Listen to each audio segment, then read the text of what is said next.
Okay. In progress.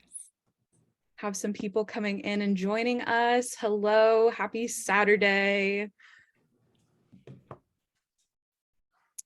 Today we're going to give it another minute or so to let a few people in.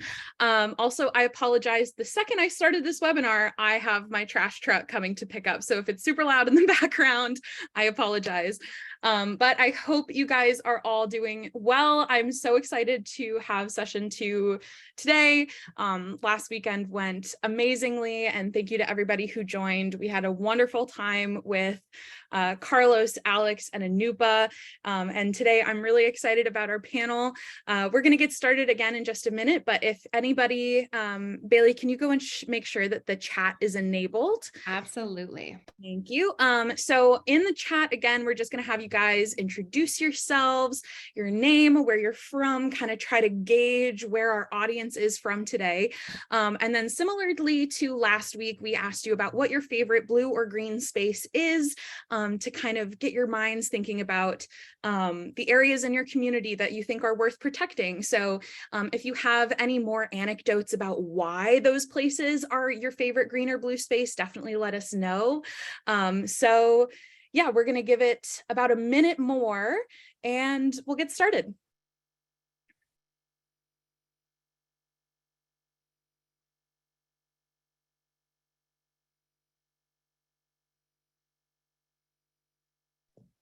And if any of you are from California, I'm coming there this July or August.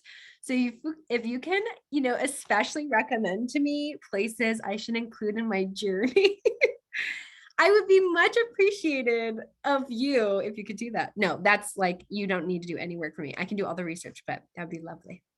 We're in California, if you don't mind me asking. We're starting in LA. I'm in a wedding in Palo Alto. So starting in LA and going there. So kind of meandering up that way. Well, I definitely have a lot of recommendations. You're coming to my hometown, so I'll be sure. Laura, and where to stay? I want to stay in like really awesome places, like unconventional that people would know about unless you're from the area. Sorry, this is now just a plug for my vacation. I'm sorry. No, it's okay. I'm like, that's cool, guys. We got to get started.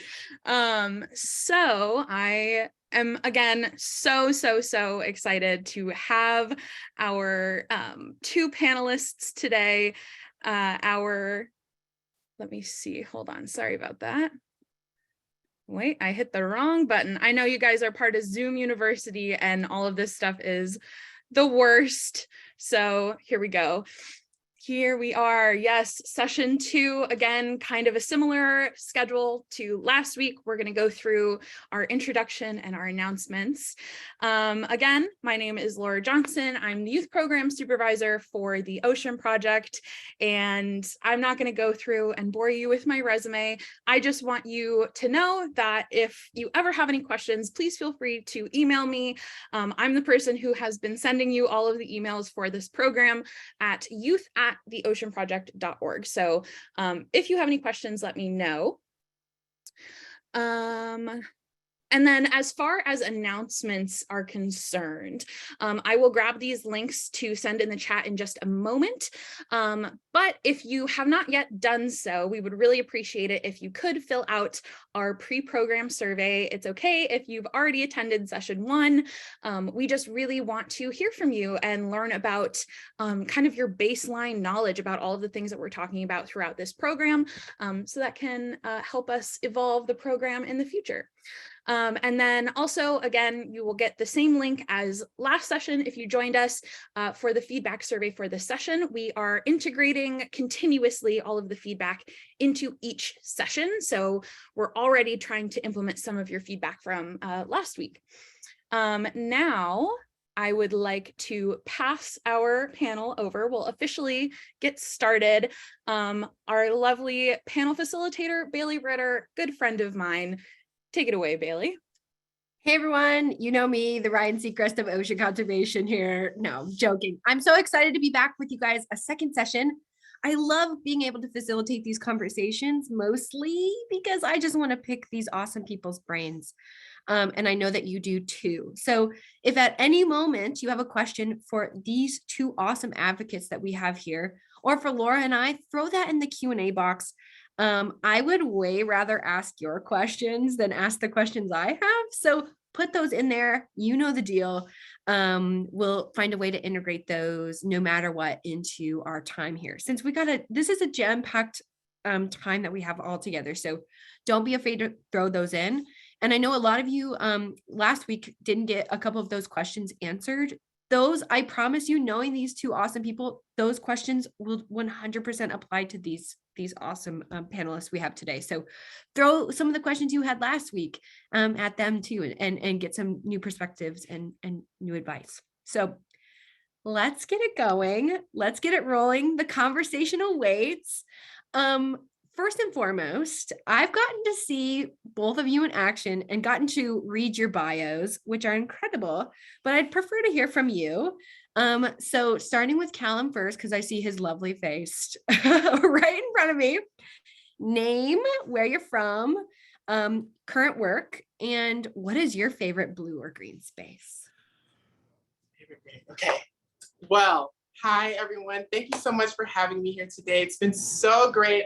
Everyone here is amazing. You have an amazing team to work. Sometimes I wish I was part of your team. You guys have such a great team. But my name is Callum Watson. I work at the Aquarium of the Pacific right now. It's all the way in Long Beach in California. So if you are from California, maybe from this area, you might have stopped by or seen the blue kind of wall. That's where I work every single day. My favorite green or blue space, you know what? I spent a lot of time in the US Virgin Islands, and those waters, it's one of the places where like nothing's gonna actually kill you, if you know what I'm saying. And so I really got the opportunity to just swim out as far down as I can, as far out as I can, all by myself, and just exist in that space. I mean, and it felt like a movie. It felt like I don't know, I felt like I was in a TV show. And I will just never forget that experience, just knowing that I'm safe out here, you know, I'm in the middle of the ocean, like literally, I can't see the bottom, I can't see anything around me, I'm just in the dead middle. And that was like my therapy. So I think that's probably my favorite blue space. Yeah, that's my favorite. Yeah, it's my favorite blue space there is. I love that. I think I can speak for all of us and say we would watch that television show, just Callum Explorers. I think like that's all we need. Yes. Just you in green and blue spaces. I'll make that happen. Yeah, perfect. And next we have the wonderful Kevin Patel. Kevin, your name, where you're from, the work that you do, and your favorite green or blue space. Of course. Hey, everyone. My name is Kevin J. Patel. I'm calling in from Los Angeles, California. Current work, or a short background of the work that I do. Currently, I'm running a nonprofit. I'm the founder and executive director of OneUpAction International, really focused on accelerating and implementing climate solutions in the space. And yeah, I think that's a lot of the current work that I'm doing, and part of many other different things. And one particular green space or blue space, I don't really have one, which is quite hard. I think I think all of the green and blue spaces, given that we are in this beautiful planet and we're trying to protect and preserve and restore what we have lost as well, right? And so I think I would say this big, beautiful blue dot will be my beautiful space. Yeah. I love it. The big, beautiful blue dot. I think we can all agree with that. Planet Earth rocks, man. It is epic. Getting into the questions, just to remind ourselves, in this session, particularly, we're building off of the foundations set in session one, and turning our focus towards what it means to be an effective advocate.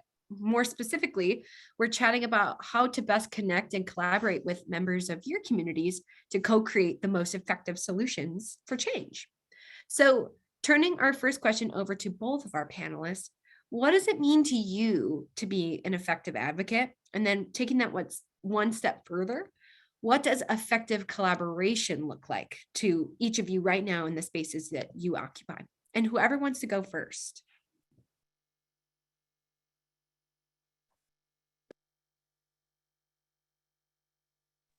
Callum, you should go first. You want me to go definitely- first? Okay. Yeah, Go love to hear what you have to say. No worries. So right now, I realize I didn't really talk about my work, but I run all of the teen programs and the youth programs at the Aquarium of the Pacific. So I am huge on collaborating, on joining something, right? Just connectedness, togetherness. And there's a lot of skills that you need to have that, right? You need advocacy skills. Advocacy is also a skill, right? Being able to talk to somebody about what you like, what you want to see happen, and then actually get up off of your couch, off of your bed. Well, we can get into it a little bit more. Gen Z doesn't really have to get out of your bed to do these things anymore, but you understand where I'm coming from, right? You get out of your bed and actually go to make that happen, right? You send the emails, you reach out yourself. That is advocacy, right? And that is a skill that not everybody has, and we have to work on developing that. Right, one, I would say advocacy, develop that skill. Start small, right? I don't know, my school to have more healthy options in the cafeteria. One part of learning that skill is, who do I reach out to? Maybe I work with a couple of people and send an email. Let's write this email out together and let's approach someone in admin, right? And let's do it. That's oftentimes how these things start. It's not necessarily you get out there and start this giant organization, but it's learning, how do I advocate for the things that I want in my everyday lives? And if you want to see conservation happen, if you want to see the planet get bluer or greener than it is, right? Kind of brown. You start by doing these things. You advocate, you learn how to talk to people and connect and align people with your mission. So that kind of goes into leadership. One way that can look like is you just join something that's already existing. So a lot of times we think we have to recreate wheels and start something that you don't always have to. There's amazing things happening. Kevin is a good example. Laura, all of you all are good examples as to there's things happening already. All you got to do is join them, right? Join what is already happening. That's a good step to take. So I think that is my good intro. If I was a teen, I would want to hear, just take that first step, advocate, send the email, right? Post something. It's small things. It's not always a giant step. So yeah, that's kind of what I would have to say. I really like that you connected, Callum, the connection point with advocacy. I think sometimes being the most effective advocate is looking who's doing what and going, how can I use my superpowers that I possess to uplift their work, because their mission lives within me as well. Like, I think that's a really great way. Number one is, who's doing what and how can I help them? I love that you brought that up first and foremost, because I think it's a step a lot of people might miss. Kevin, adding to that, what does it mean to be an effective advocate to you? Yeah, of course. And I just want to jump on some of the points that Callum made. Wonderful points, by the way.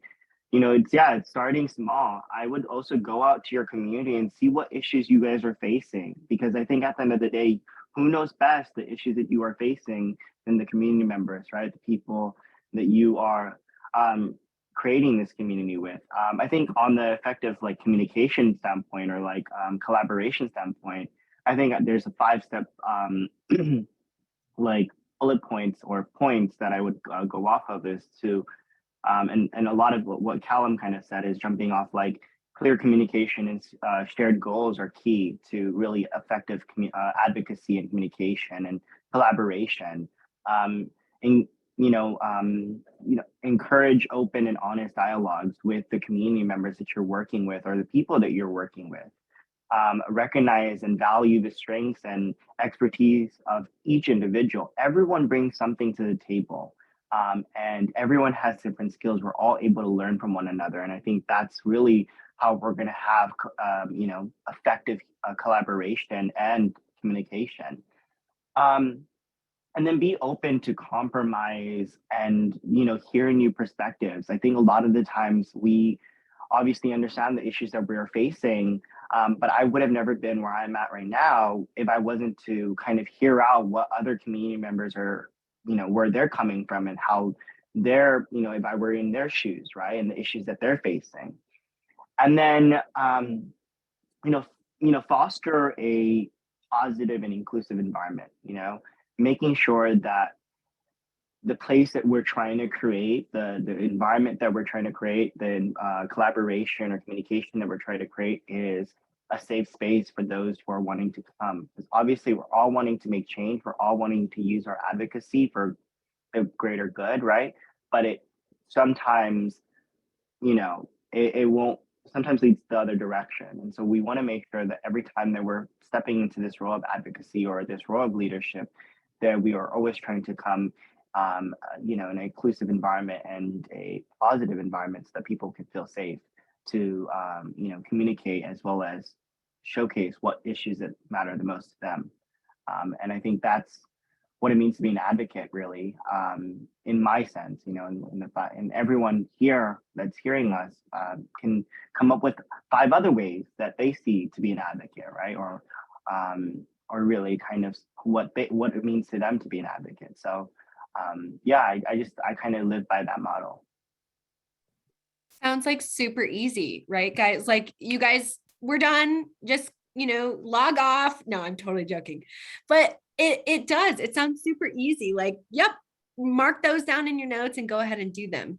Well, trust me, as someone who has been a part of advocacy campaigns, started advocacy campaigns in their community, it can be a lot harder than a lot of us realize. So I wanted to throw this question back over to Kevin. How can young people get over some of the hurdles that come with, trying to establish relationships in communities maybe they're not a part of, or sometimes even harder, trying to break through in their community when it's maybe rooted in more bureaucratic systems? And actually, going to a question here in the Q&A box from Sophia. Thank you so much for this question, Sophia. That's epic. But not only getting over the hurdles of trying to make their way of, creating collaborations and meeting people, but how do you deal with rejection? What does that look like when you're trying to negotiate what you stand for and what you want to do with people who maybe might not understand? Yeah, that's a powerful question. Honestly, I've had to deal with rejection for, all the time. I think a lot of advocates, a lot of leaders have to deal with people saying no to their faces every single time. And it's always a pushback, right? When you're wanting to make change and you're wanting to make a difference, you're always going to say, there's always going to be someone that says no. I think I bring in the mindset of like, okay, well, I'm not going to let these obstacles or adversities stop me from doing what I want to do or what I love to do, right? And that's to make change. And I think that mindset really has kind of set me up to kind of seeing how can we navigate the people who say no and really making sure that we're able to get stuff done. And I think drawing on the points of the effective collaboration is like you can't do it alone. That's the first step. Is like, yes, you've identified the problem that's in your community or you've identified the problem that's in your field and you're wanting to solve this, but you can't do it alone. And everyone knows that, you need a team, you need someone that is there by your side, that's working with you to get things done and effectively get it done. And so, the way that I deal with rejection is just to get more stakeholders. If there's more of you, it's a possibility that no will turn into a yes, right?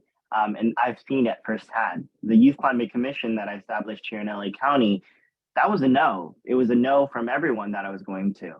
But until I kind of got key stakeholders and people who were working around this issue of young people becoming into government, then I saw that those no's started turning into yeses. And then you build a coalition of people that are yeses until it turns into something that, is a cascading effect. It's like a domino. You get one domino and you're trying to build up those lines of dominoes. And then until you build, a masterpiece, right? And then those dominoes start kind of coming down into what you want to see established or what you want to see happen. And I talk about the Youth Climate Commission quite a lot, but I never talk about how at first I was rejected. So it's really nice to kind of hear that perspective of like, oh, what does it mean to say no? Or how does it feel for activists to get that rejection?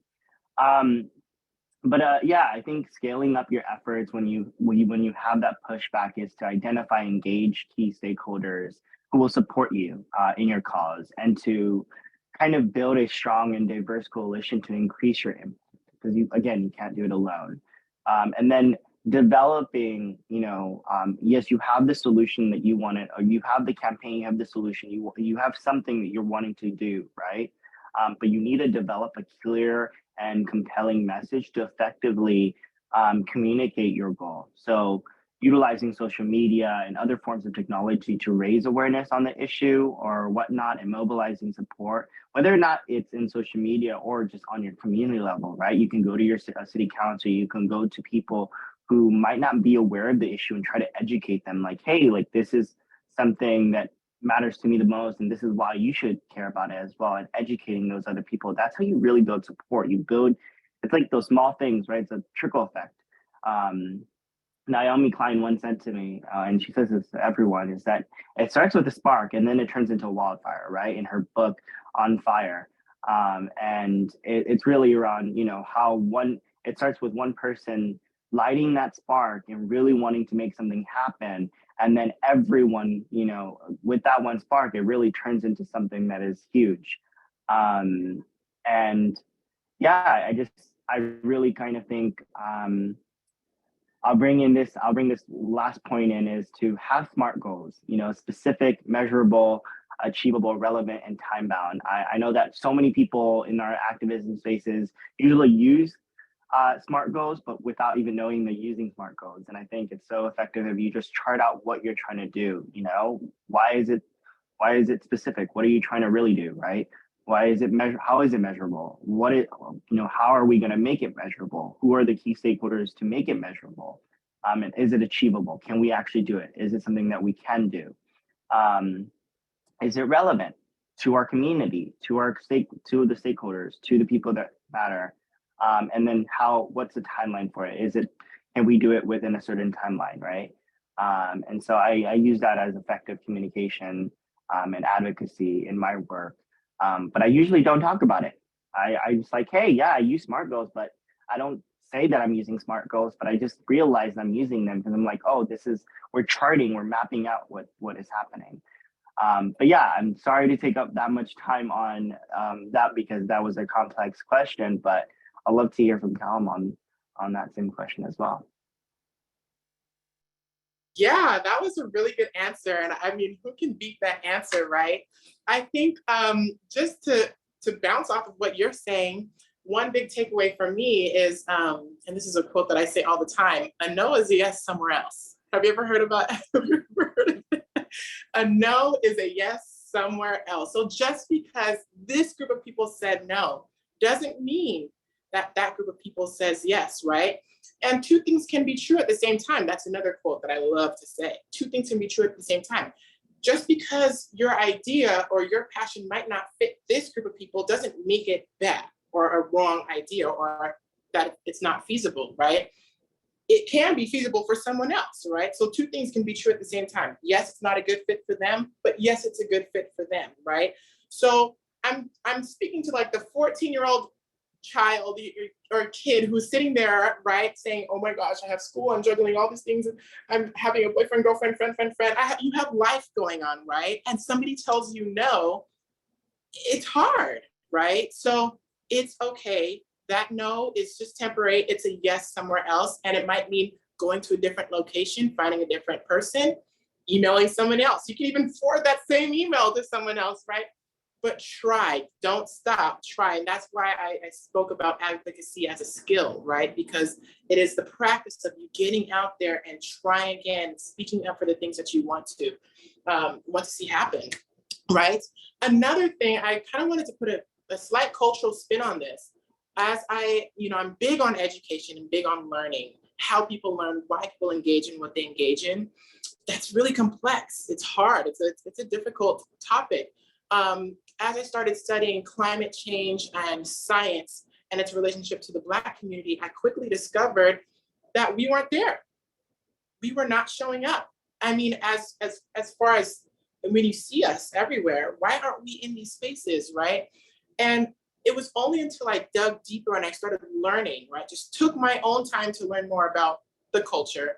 I started realizing, oh my goodness, science was one of the big factors in oppression, right? This is what was used oftentimes to harm us. So it's no surprise as to why we don't find this culturally important, right? So in order for me to connect science to African-American folks, I had to realize there's a whole nother world happening here that we haven't scratched, right? Right now, I'm also deep diving into Tongan culture. It's one of my, I love Tongan culture. Okuo Akole Whakatonga Taimini, which means I'm learning how to speak Tongan right now. And as I've been doing more and more research into Tongan culture, I've learned about something called whakamia, which means someone's duty to someone else. Everyone in the Tongan community has a duty to someone else, and it's deep. And they will sacrifice things that are even important, like school or work, for their whakamia to someone else. And I realized as I'm trying to organize things with my Tongan folks, it was hard. Things were falling through. I couldn't get things to happen. And it was only until I dug down and I learned about their culture and I realized, oh, it's not that they didn't find me important or find my issue important, or even that they didn't want to help. It was just that their culture is set up in a way for them to show whakamia to each other, which means this project had to be sacrificed, right? So if you are looking into making an impact in your community, right, you're going to have to dig deeper to different layers. This is their culture, and these are the things that are going on in their world that I would have never seen. You will only get that by digging deeper into different cultures and learning about the people you're working with, right? So not only is it advocacy and you pushing your message and getting out there into the world, but another big component is learning about the people you are working with. Who is your audience? What are the things that they have to go through? What is their culture like? And what are barriers to engaging in my project, right? So you can't always think of yourself as, this is my project. I have, you have to sit back and really think about your followership. Leadership is all about followership. Without followers, there will be no leader, right? So really, you have to shift your attention to your followers first. So that's something. I know it's yes somewhere else, dig deeper. Right. I love that. You're like, no biggie. Both you and Kevin just dropped these like books of thought on us and are like, but just a thought I'm mulling over, really. Like, I love that. That's incredible. Two things I want to pull out from both of those answers is, with you, Callum, I think for all of you, if you think right, you come from this community, I know what these people are like. Look further, like look deeper, look previously, ask, because I promise you, even if you've grown up in a community, you might not yet know to the full extent what language they're speaking and the things that are important. So really, if you think relearn. That's super critical.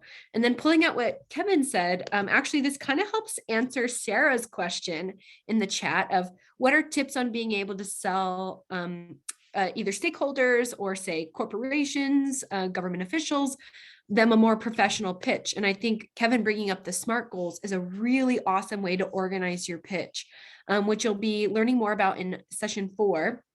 But I think you can't not wow them when your pitch is passionate first and foremost. But if you hit those SMART goals, you leave them going, yeah, I got no further questions. Like you really hit it all. So I really love that both of you brought out those 2 points and helped answer Sarah's question.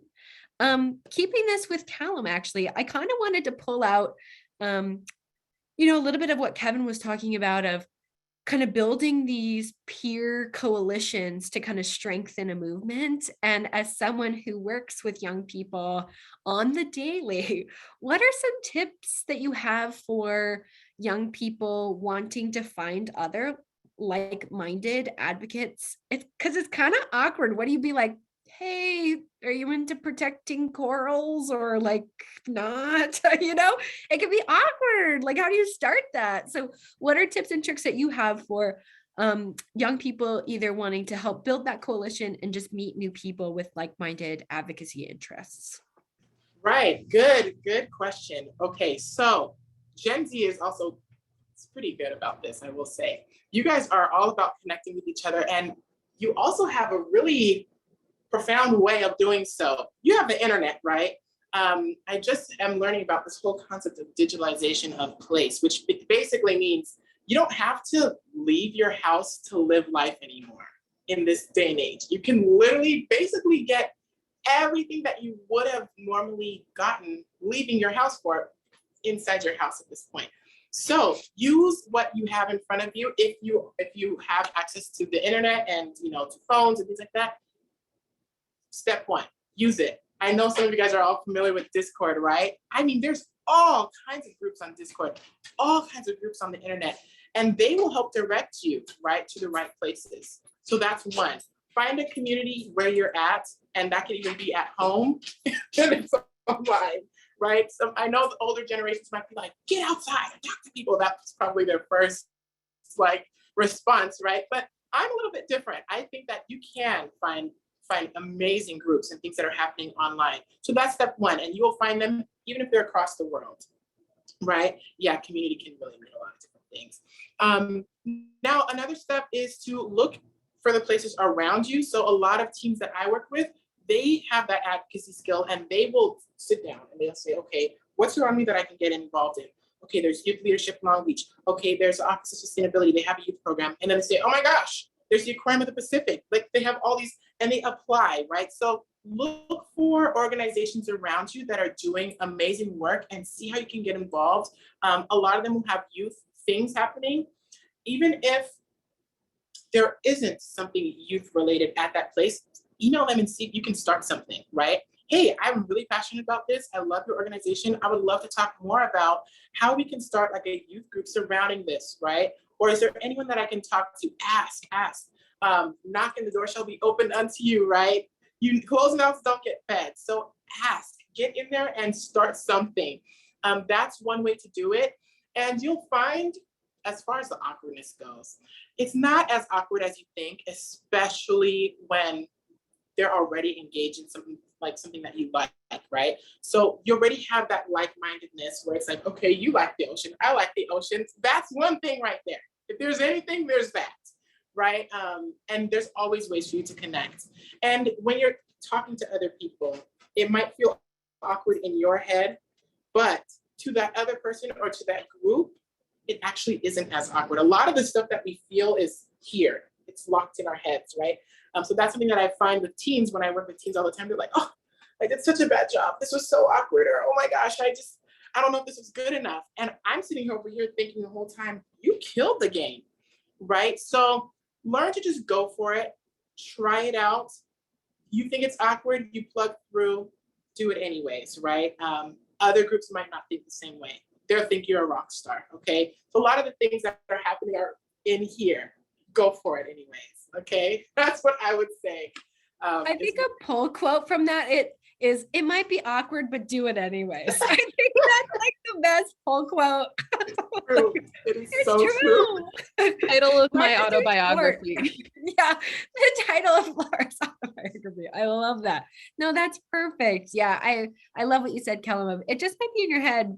Trust me, like, people are also feeling that way. So if you're just like, yo, we don't have to feel this way, and you decide you don't want to and just move forward with the awesome things you're gonna do, that's what you're gonna do. So I love that. Kevin, do you want to add anything to that? It's funny because Kevin and I are internet friends. So like, we're two people meeting in a like-minded space, who have become friends and talk about other things now. So as that being example, I know Kevin has experience meeting other like-minded change makers and advocates in online spaces. Yeah, and I think a great example is our Nat Geo community, right? It's like bringing this community together that, is working on so many different things, from conservation efforts to scaling up efforts in climate spaces in so many different fields, right? And so, I think it does start with like-minded individuals. You all are leaders in your respective rights. You all are working on something incredible, organizing, speaking out, and really testing the tactics and advocacy that you are all doing. And I think beyond like-minded individuals and meeting with those people and collaborating with them and building that coalition to get something done, I think I would also say, while doing that, test those test and evaluate like effective tactics to getting what you want, right? And I think that's how we really build upon our advocacy, is that we're never going to get everything right. You know, we're always bound to make mistakes. Something's gonna go wrong, and that's fine. You know, there you go. Trial and error is a big part of the process of getting where you want to go at, and where you're going at. And so I definitely, like, some of the times people are like, well, how do you do it? You know, how are you effectively advocating and really kind of going ahead and making things happen? I always say it's a process. It's a process of really learning who your targets are, and utilizing the effective tactics that those before us have made and created for us, and then those who are going to come, right, that are creating these new tactics to utilize in our work and our advocacy. Many of you guys come from different places, are doing many different things with museums, with aquariums, with just so much, right? And so it's like, how are we effectively kind of getting our tactics, and what are some tactics will work for me? Some tactics will not work for everyone, right? We're all doing different work. So it's just about getting getting what works for you and really running with it, and then adding and testing new ones, to really kind of build upon those that have worked. And then you'll see a lot of the impact happen. And Callum, you're so right. It's like everything, a lot of our self-doubt is in here. And we killed it. But a lot of the times, we have this mentality of saying, well, I didn't do this well, I didn't do that well. And it's like, it's okay. I was 14, I was 11 years old, thinking that I wasn't doing enough impact, I wasn't speaking out enough.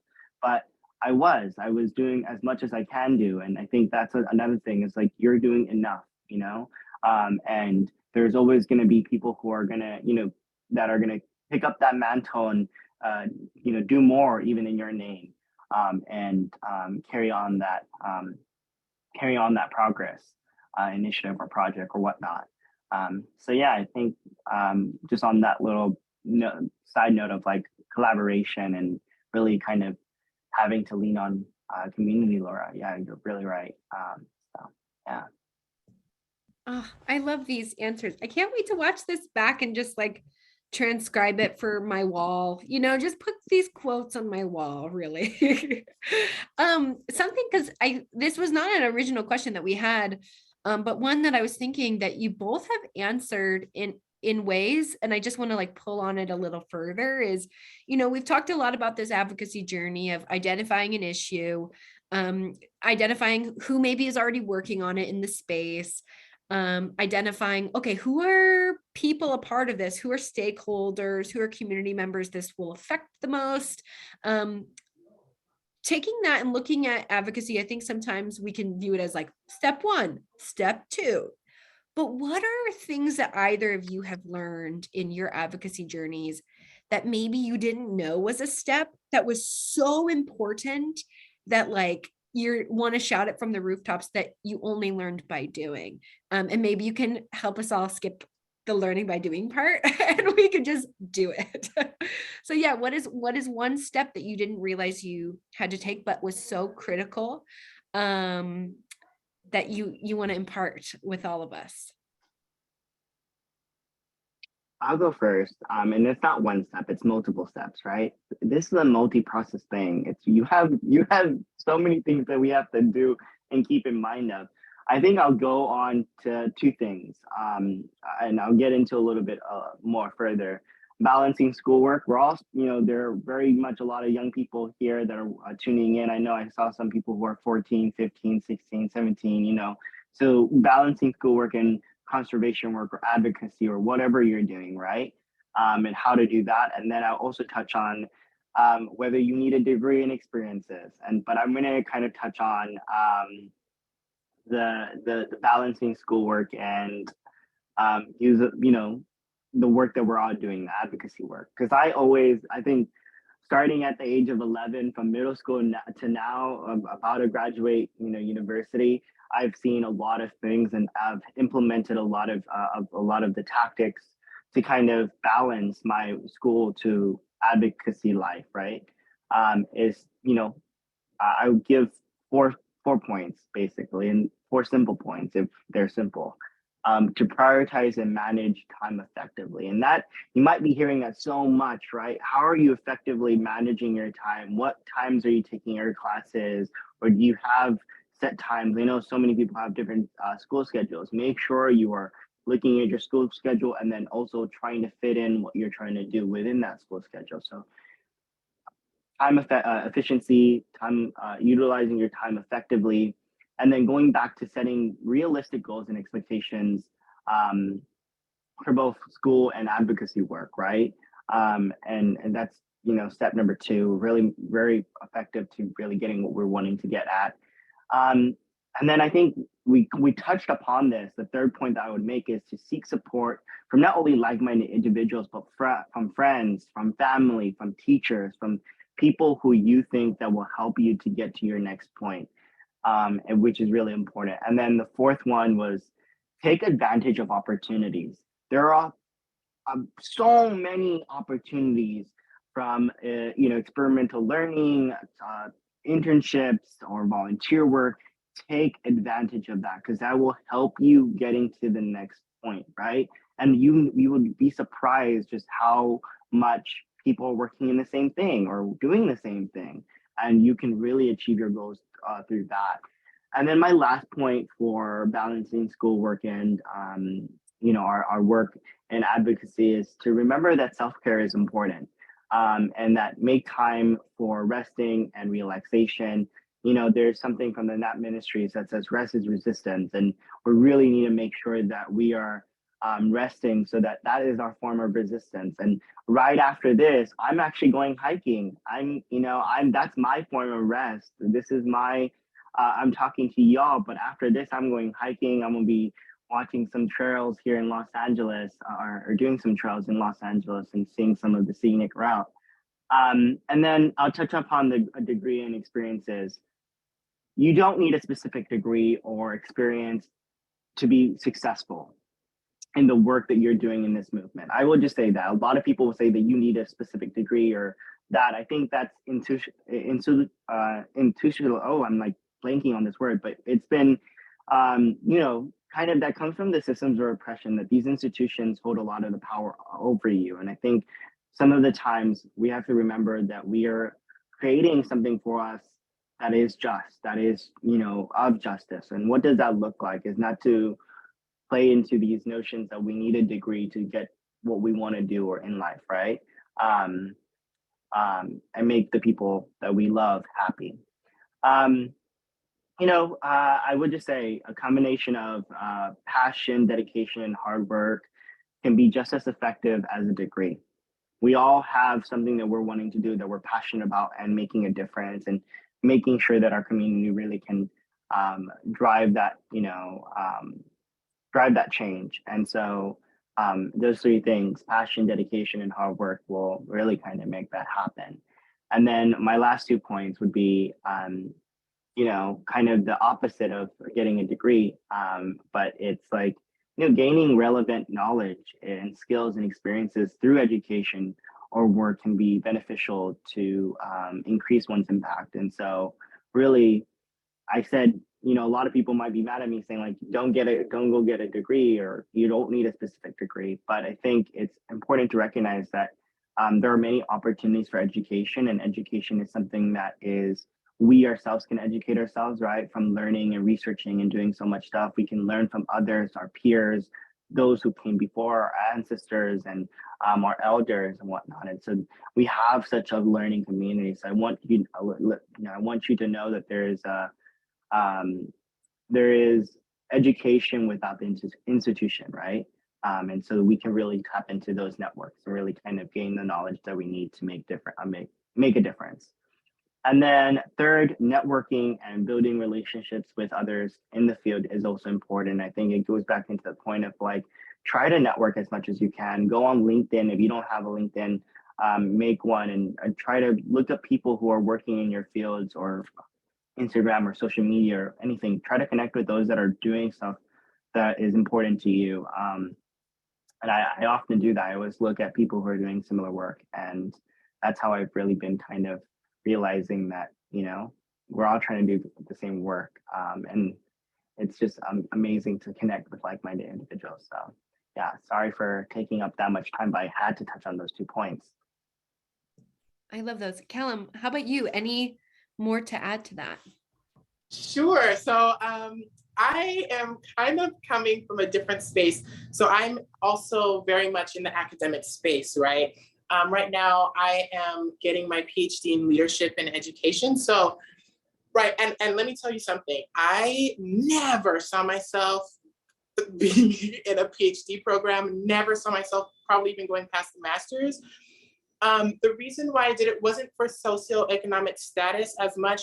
I really enjoyed the learning environment at my university. So even there's a lot of other universities that said, oh, come here, come here. I wanted mine because I love that learning community there. So I will say there's a flip side too, right? If you enjoy it, if you love it, and you love those people, and you want to move with them and learn different things with them and share your ideas, you're learning from them as well. The teacher's impacting you, everyone's impacting each other.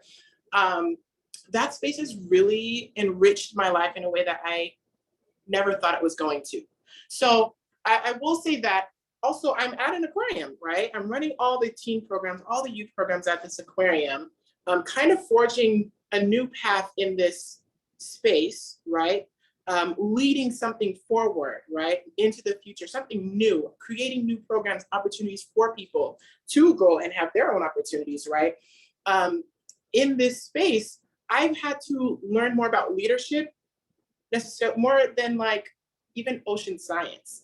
I had to learn how to work in a group, how to take a team forward. Where should my positioning be in a team? That has been more important because I've learned to lean on other people for those other bits and pieces. Somebody might know everything about microplastics. This other person might know everything about Antarctic fisheries, right? So I'm pulling all these people together, and that's what leadership is. So honestly, truly, I might not even have really needed to be like the most educated on a specific ocean topic to make impact, right? All I did was pull people together. So that's why I love studying leadership at the degree that I'm doing. But I wanted to answer your first question in particular, which was if there's something that I, learned that I could scream to the mountaintops, and save everyone from making a big, giant, grave mistake, what would it be? So this is mine, okay? Mine is, I used to think of leadership as, there's one person at the helm and you are pulling everybody through and this is your team and you have to be that guy or that girl or that friend at the forefront, right? And people need to come through you to make sure that everything's aligned with you and you are gonna move forward. And that's when I first started. But then I quickly learned that's not the case, right? Some people are skilled in like sending emails and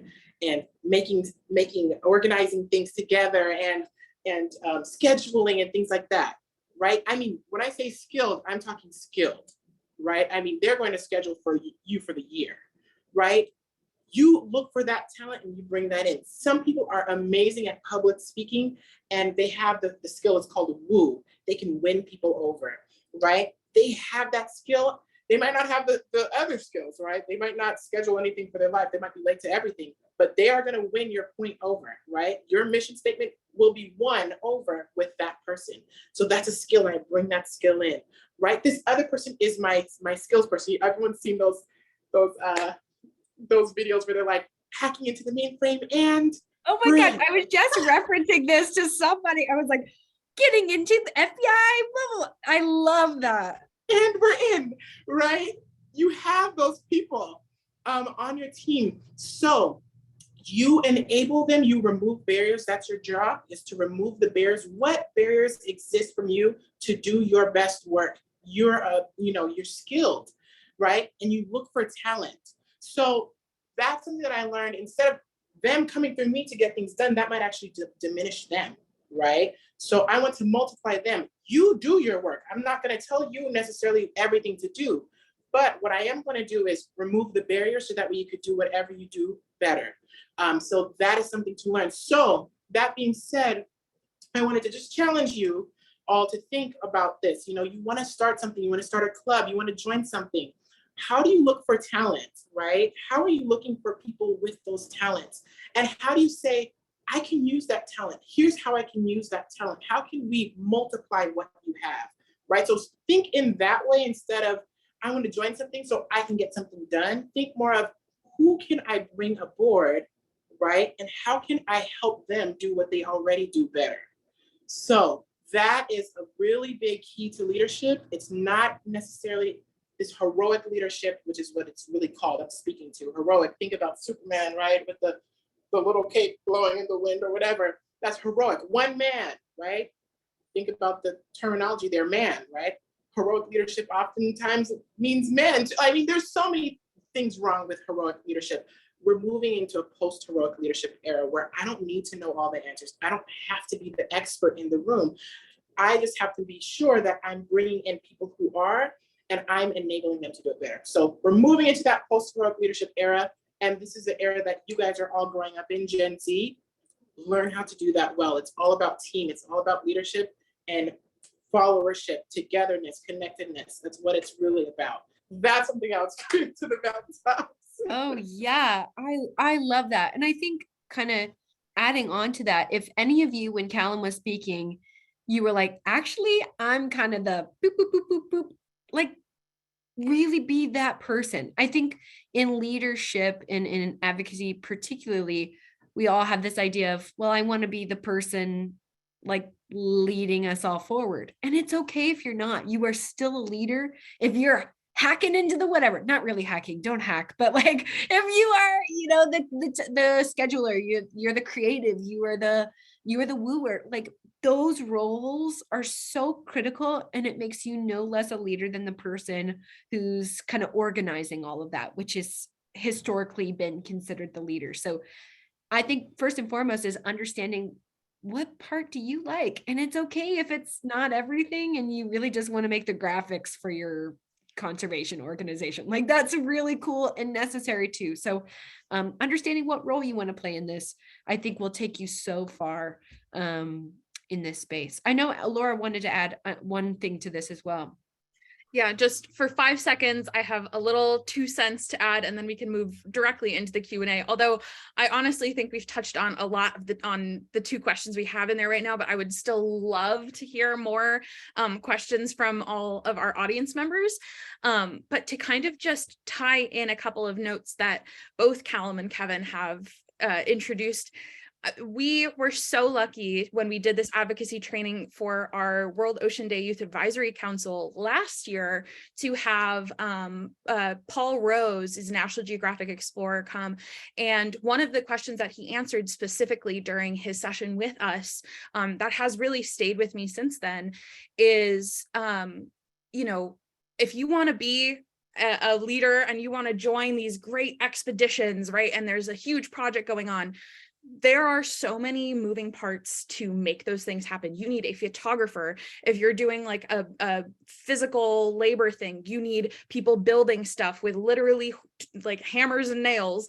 Like you said, like the graphic designer, you need so many different people doing so many different roles. And kind of what we touched on before, community can mean so many different things. So even if you might not be like what Callum was saying, the heroic leader, if the dynamic of your group is not like that, you are still a leader within the photojournalism community. You are still a leader within your, you know, it could be place of worship community. You could, you know, there's so many different moving parts. And I think that I just wanted to tie that together because I feel like both of you, I could never top the 2 like beautiful speeches that you just gave us. But I would love to answer a couple more Q&A questions before we are done for our session. Yeah, so throw those in there if you haven't already. I know you all are just sitting on your questions, so just throw those in there, okay? But I do want to get to this one. It is something I grappled with a lot in, you know, my younger advocacy years. What tips do either of you have for finding sort of entry-level positions, either for teens or teens outside of, you know, if they do graduate from post-secondary education, tips for entry level, or maybe more unconventional too, that like wouldn't seem obvious, but are a really great starting point, like interning at a farm, or, you know, something like more either unconventional or really awesome ones that you both took advantage of. Not saying you had conventional journeys, because I know that's not true, but yeah, all of that. Go. No, just joking. Go ahead, Kevin.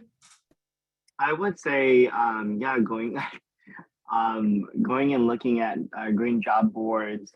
There are many job boards out there that, like, you know, a lot of these nonprofits either have entry levels, or if you're, you know, graduating already, like, you know, full job level, and you know, kind of job opportunities. So definitely there is a great, I'm like trying to remember right here. I'm like blanking now. There's this great resource started by my good friend, Brown Girl Green. Her name is Kristen Drutman. She started something called the Green Job Boards. And they do have a lot of entry levels within that. So definitely go check that out. And then if anything, just search green job boards or anything that is like entry level. You'll be surprised. You'll find a lot that are out there. Ask your peers if they found anything. There's definitely a lot of like opportunities for internships as well. So yeah. I can definitely piggyback off of that. I just want to say, of course, speaking back to advocacy skills, go out there and make your own path. I know that sounds like fairy tale, but I will just give you a couple examples, because that's literally been my life experience. One, I said, okay, well, I want to go to the Virgin Islands and work with sea lions, and I want to be an aquarist for a while, right? I called and I sent emails, and they just said, we don't have anything like that, but sure, come this summer and we'll figure something out. And I did. I volunteered, and the next year I interned, and I got to work with sea lions for a while. I mean, really hands-on. I got to do all kinds of stuff. That's one. Two, tailor your academic experience to what you want to do. So for a minute, I thought, oh, I just want to work with marine mammals, but then I realized, education, you know, a lot of problems are stemming from education. So what did I do? I made an individualized major. I went to them and said, can I mix the two together? They were like, sure, right? And I signed all this paperwork, I made it happen, but I ended up having a dual disciplinary degree, which means I just took two things, merged them together, and I chose all of my classes myself. And I got a BS in marine science education, right? So that was my degree. Went on to education for a master's, and now I'm doing educational leadership, right? But I literally handmade my journey. So hand make your journey. What do you want to do? Maybe you want to be a designer, but you want to do something in marine biology, right? Just this next week coming up, we're going to be talking to a scientist who does work in Antarctica, who is studying like art in ice and how the different colors can tell us about the history of basically the ice and the climate in Antarctica. So that's one of the series we're doing, is Antarctic Women in Science. But I mean, that's how art and science go together, right? Who would have thought? So tailor your degree. What are you interested in? Or tailor your experience, I'll say that, right? What are you interested in? Pull all these things together, bring everything to the table, set it down, and go for it. That's what I'd have to say. Wow. Wait, Callum, give love, shout out where you're going to school, because like you have so much love. Like, we got to know, you can't keep that from us. It's a small little school university. It's in the IE in Riverside. It's called La Sierra University, and they have a program of leadership in education. But like I said, they said, yeah, go ahead and make your own major. A lot of schools do it. It's called an individualized major. So look for that opportunity and just justify it, sit down with the right people, and make your own things happen. I love that. And that'll lead to opportunities. And that's what I'm trying to say too. So all those things, you do exactly what you want. All those people who have helped you or are with you along that journey, they'll be hiring. Yeah. They'll be hiring for something sometime soon. And guess who's the first person they're going to reach out to, because they've worked with you for so long and known your ethic? It's those people. So do you with the right people, and opportunities will come your way.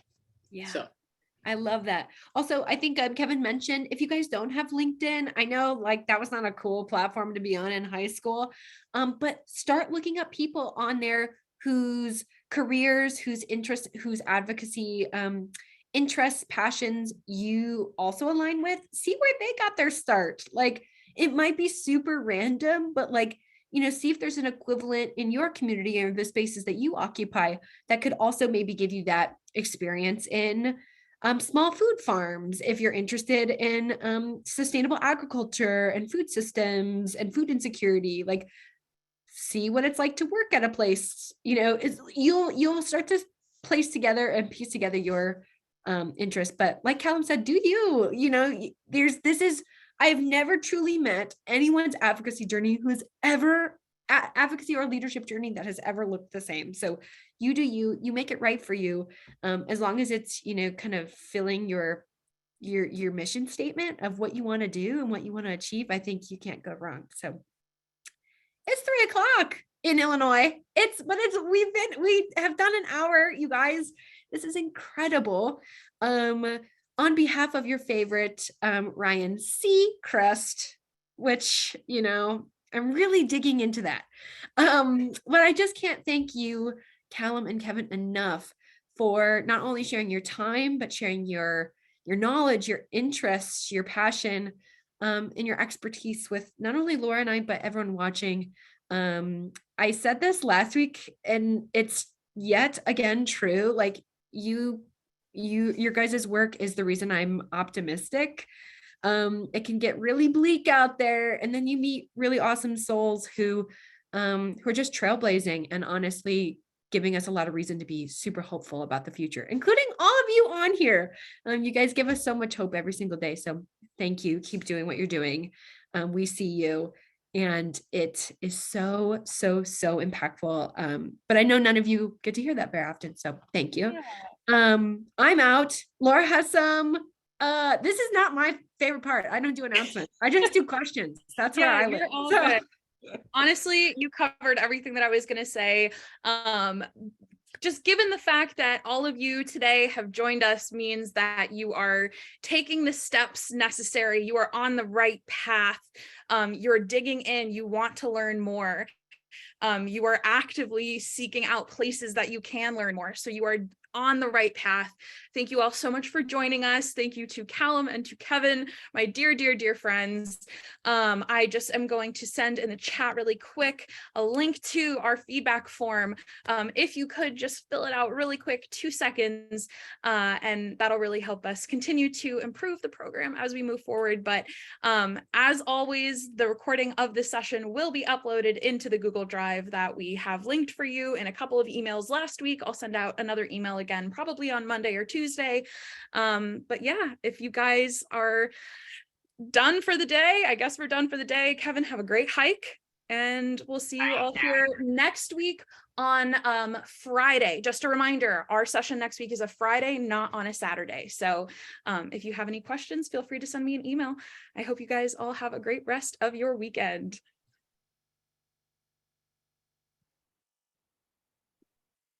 Bye, everyone.